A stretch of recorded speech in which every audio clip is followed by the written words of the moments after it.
संस्कृति के निर्माता यज्ञ पिता गायत्री माता। एक से सद्बुद्धि आती है, एक से सद्कर्म आता है। जो मार्ग है वो एकमात्र है। हम लोग आज जिस परिस्थिति में है वो क्यों है? एक उद्बोधन उनका आज हुआ है और हम सभी को विश्वास है कि उन्होंने जो मार्ग दिखाया है वो मार्ग जीवन कल्याण का है। 10 लाख तक की आहुतियाँ गायत्री महामंत्र से दी जा रही हैं, जो कि राष्ट्र के उत्थान के लिए, जन कल्याण के लिए, लोक कल्याण के लिए। पूरे संभाग भर से कार्यकर्ता बसों में भर भर के आए और जीपीएफ को उन लोगों से सफल बनाया। नमस्कार, हम अभी पहुंचे हैं गोहद में, जहां पर गायत्री परिवार द्वारा 251 कुंडी महायज्ञ का चौथा दिन है।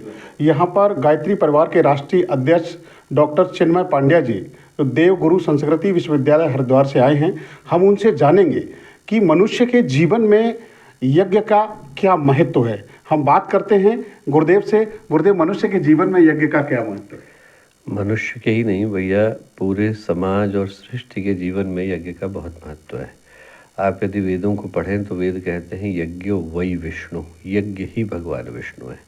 उपनिषद कहते हैं यज्ञ भुवनस्य नाभिः, पूरे ब्रह्मांड को पोषण देने का काम यज्ञ करता है। यास्य ने कहा है यज्ञस्य मंत्रः वेदस्य विषयः, यज्ञ के जो मंत्र हैं वही वेदों की उत्पत्ति का आधार है। और कारण क्या है इतना सब कुछ कहने का? कहने के पीछे का कारण यह है कि जो यज्ञ शब्द है, यज्ञ का भाव है, यज्ञ का उद्देश्य है। यज्ञ का उद्देश्य वातावरण का परिशोधन करना। हमारे चारों ओर ऊर्जा का एक घेरा वो है जो दिखता है और एक घेरा वो है जो नहीं दिखता। जो नहीं दिखता वो हमारे अंतःकरण को अनवरत प्रभावित करता है। उस वातावरण को शुद्ध करने का काम यज्ञ करता है। यज्ञ के अंदर का जो तत्व दर्शन है वो क्या कहता है? वो कहता है कि हमारे अंदर देवत्व की भावना विकसित हो। देवत्व का अर्थ देने की भावना, साझा करने की भावना, जो मिला बांटने की भावना। वो सहकारिता हमारे अंदर आती है, संगतिकरण आता है तो व्यक्ति जीवन में ऊपर उठता है। इसीलिए गुरुदेव ने जो 3400 से ज़्यादा पुस्तकों के रचयिता रहे, इतना बड़ा गायत्री परिवार, 15 करोड़ लोगों का, 5000 से ज़्यादा केंद्रों का, 80 से ज़्यादा देशों में शाखाओं वाला, उसमें गुरुदेव ने एक ही नारा दिया जिनने उनकी स्थापना करी, देव संस्कृति के निर्माता यज्ञ पिता गायत्री माता। एक से सद्बुद्धि आती है, एक से सद्कर्म आता है। जीवन का समग्र उत्थान यज्ञ से ही संभव हो पाता है। गुरुदेव, एक तरफ कुंभ है, एक तरफ शांति कुंज है, तो इसके लिए कैसे चेतना को अपन स्थिर करें? जो कुंभ है उसकी धारा भी तो शांति कुंज से ही बह करके आ रही है। हरिद्वार से वो धारा बही और हरिद्वार भी कुंभ की नगरी, वो बह करके प्रयाग को पहुंची। जो कुंभ है उसके साथ एक बड़ा गहन अर्थ है। यदि आप सोचें तो समुद्र का मंथन हुआ। मंथन क्यों हुआ? रत्न निकाल लेते। रत्नों में पहला रत्न क्या निकला? जहर निकला, विष निकला, करल निकला, कालकूट निकला और अंत में जाकर के अमृत निकला। तो जो कहने का अर्थ है वो बड़ा स्पष्ट है। यदि मानवता को अमृत का पान कराना हो तो पहले किसको? विष धारण करना पड़ता है। भगवान राम को राम राज्य लाना हो तो पहले वनवास सहन करना पड़ता है।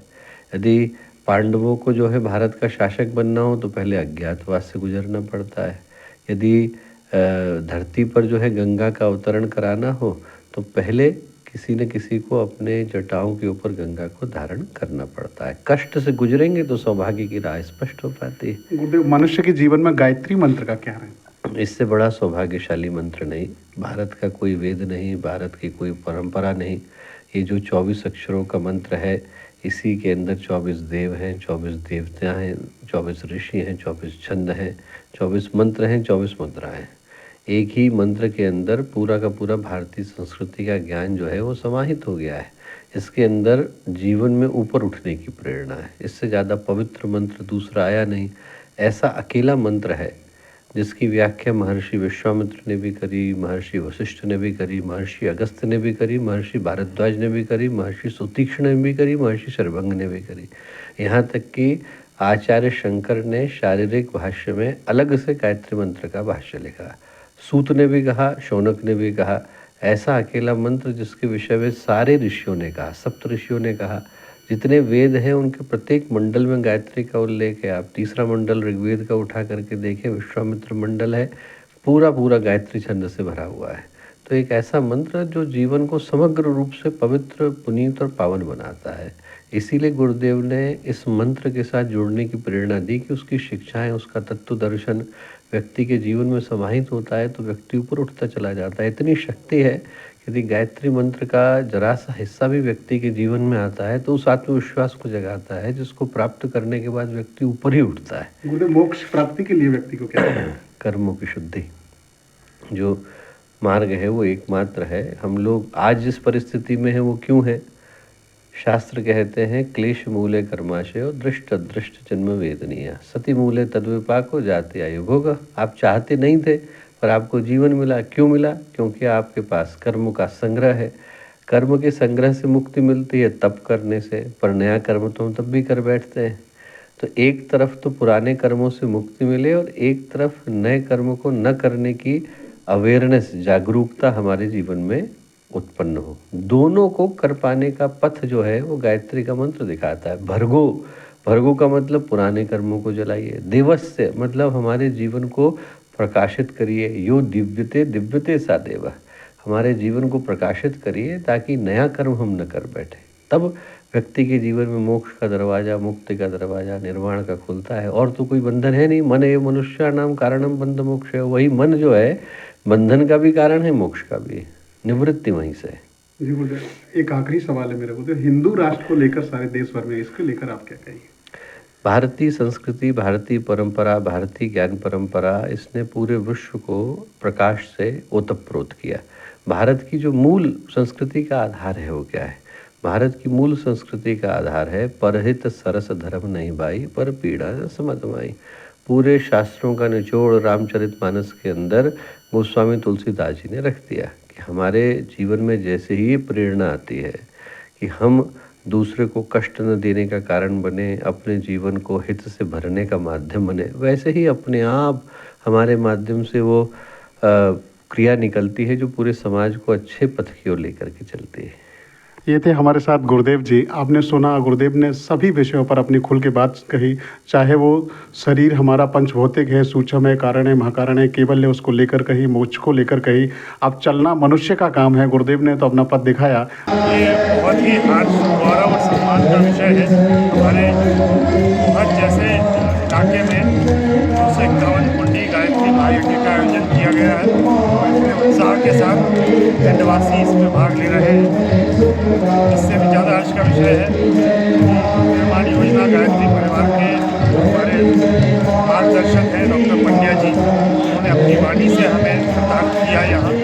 और निश्चित रूप से उनके जो हमारे बीच फर्क जगाई है, जो हमारे बीच उन्होंने कहा है, उत्साह जगाया है, उसका प्रभाव हमारे कार्य पे पड़ेगा। हमारे सभी भिंडवासियों के कार्य पर निश्चित रूप से इसका प्रभाव पड़ेगा। बहुत ही हमारी जो पवित्र और पावन भूमि है, इसने एक इतिहास रच दिया है। लगातार 5 दिन से कलश यात्रा से लेकर और आज तक हजारों श्रद्धालुओं ने कुंभ में अपनी पूर्ण आहुतियाँ दी हैं और साथ ही माँ गायत्री के मंत्र के साथ अपने जीवन को प्रकाशित करने का एक अवसर प्राप्त किया है। आज इस कार्यक्रम में दीपोत्सव में और हमारे चिन्मय पंड्या जी भैया, उनका जीवन को प्रकाश देने वाला एक उद्बोधन उनका आज हुआ है। और हम सभी को विश्वास है कि उन्होंने जो मार्ग दिखाया है वो मार्ग जीवित कल्याण का है, व्यक्ति कल्याण का है, संस्कृति और हमारे धर्म के मार्ग के द्वारा बताए हुए रास्तों को बताया है। इससे सभी का जीवन प्रकाशमय होगा। एक बहुत अच्छी बात कही, ज़्यादा प्रकाश करे ना करे सूरज जैसा, लेकिन एक दीपक जलाकर अपने साथ दूसरों का भी प्रकाश करें। इसमें हम कैसे सहयोगी बन सकते हैं?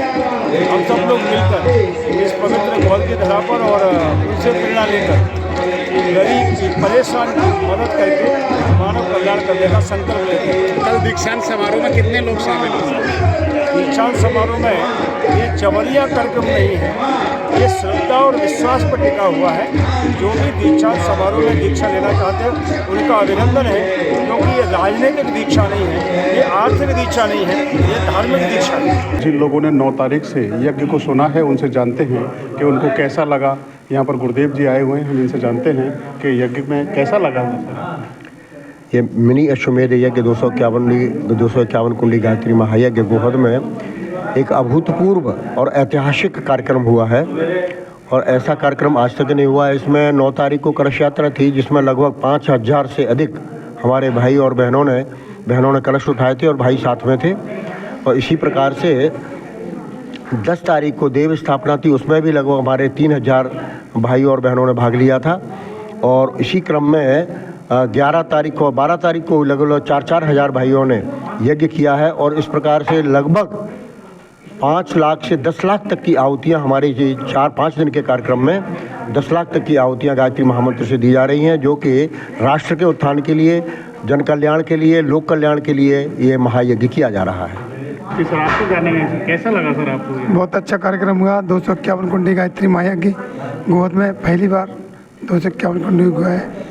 भिंड में अश्वयज्ञ होता है, उसके बाद मिनी अश्वयज्ञ गोहद में हुआ है और बहुत अच्छा ही कार्यक्रम रहा। आज हमारे बीच में हमारे शांतिकुंज के चिन्मय भैया जी आए थे, उन्होंने बहुत अच्छा उद्बोधन दिया, उससे हमारा बहुत गदगद हुआ। हम आपसे भी जानेंगे कैसा लगा आपको यहाँ पर 4 दिन से?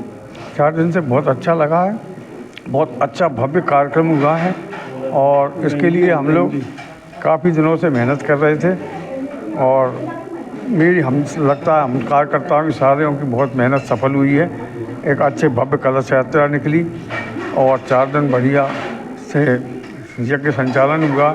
आज चिन्मय भैया जी भी आए हमारे, उनका उद्बोधन बहुत अच्छा रहा और काफ़ी आज संख्या में हमारे गायत्री परिवार के पूरे संभाग भर से कार्यकर्ता बसों में भर के आए और जीपीएफ को उन लोगों सफल बनाया।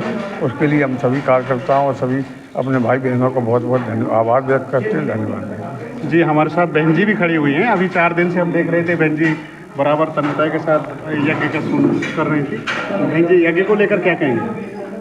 भैया यज्ञ एक ऐसी चीज़ है, ऐसी विधा है जो हमारी ऋषि परंपरा को जीवित रखती है।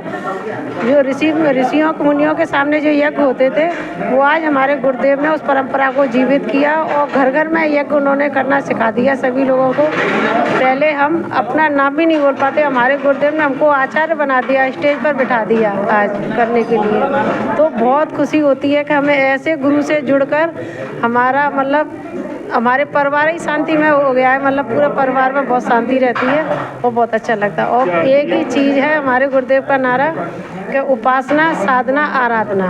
उपासना करनी चाहिए अपने आप की। गुरुदेव जो जिसके पास बैठेंगे उसी के रंग में रंग जाते हैं, तो हमको भगवान के पास बैठना चाहिए और उनके रंग में रंग जाना चाहिए हमको। या संस्कार की बात चल रही थी, संस्कार? हाँ, पहले इसके बाद में बोल दो। और साधना अपने आप को, हर एक चीज़ ऐसे नियम से अपन को समय का नियम रखना चाहिए, और धन का अपन सही जगह पर खर्च करना चाहिए, धन को भी। ऐसे ही 4 नियम हमारे गुरुदेव के हैं। और संस्कार भी हमारे 16 संस्कार जो होते थे, अब हमारे गुरुदेव ने 12 संस्कार उनको कर दिए हैं। जो जब तक बच्चा पेट में आता है, जब से संस्कार होते हैं, तो पुंसवन संस्कार का बहुत बड़ा प्रभाव हमारे बच्चे पर पड़ता है। तो जैसे अभिमन्यु पेट में ही 80% सीख जाता है बच्चा, उसी प्रकार से 20% बाहर आने के बाद सीखता है। तो जो पेट में संस्कार पड़ते हैं वो बच्चे का जन्मांतर संस्कार रहते हैं। वो अगर जन्म लेने के बाद में तो 20% ही वो सीख पाता है। तो ऐसे फिर उसके बाद होता है जन्म हो जाता है, उसके बाद नामकरण संस्कार, फिर अन्नप्राशन, फिर जन्मदिन संस्कार उसका, फिर पट्टी पूजन, उसका मुंडन संस्कार, ऐसे। और फिर ऐसे ही उसके संस्कार पर संस्कार होते चले जाते हैं। फिर विवाह संस्कार होता है और फिर लास्ट में उसका जो अंत्येष्टि संस्कार उसका, वो भी हमारी गायत्री पद्धति से होता है। आपसे जानेंगे बहन जी, कैसा लगा आपको यहाँ? हमें तो बहुत खुशी है इतने बड़े यज्ञ के देखते हुए कार्यक्रम को। हम उम्मीद भी नहीं रख सकते थे कि इतने बड़ा कार्यक्रम ने गुरुदेव के भरोसे से किया, उन पर विश्वास था। लेकिन जब शुरुआत में जब प्रोग्राम आया तो हमें नहीं मालूम कि इतना बड़ा प्रोग्राम हम कर पाएंगे। मुझे है कि बहन भाइयों ने सबने मेहनत लगन से किया, हमें भी खुशी है, हमारी पब्लिक को भी, गोद वालों को भी बहुत खुशी हुई कि ऐसा उन्होंने कभी प्रोग्राम देखा भी नहीं है। बस इससे ज़्यादा मैं अपनी बात समाप्त करना चाहूँगी। जी, आपने सुना कि 4 दिन में जो यज्ञ का आनंद लिया उसके बारे में लोगों ने बताया। आगे कल दीक्षा संस्कार है, कल आखिरी कार्यक्रम का दिन है। कल फिर बात करेंगे, तब तक के लिए नमस्कार। IBC 24 के लिए विनोद अर्गल, भिंड।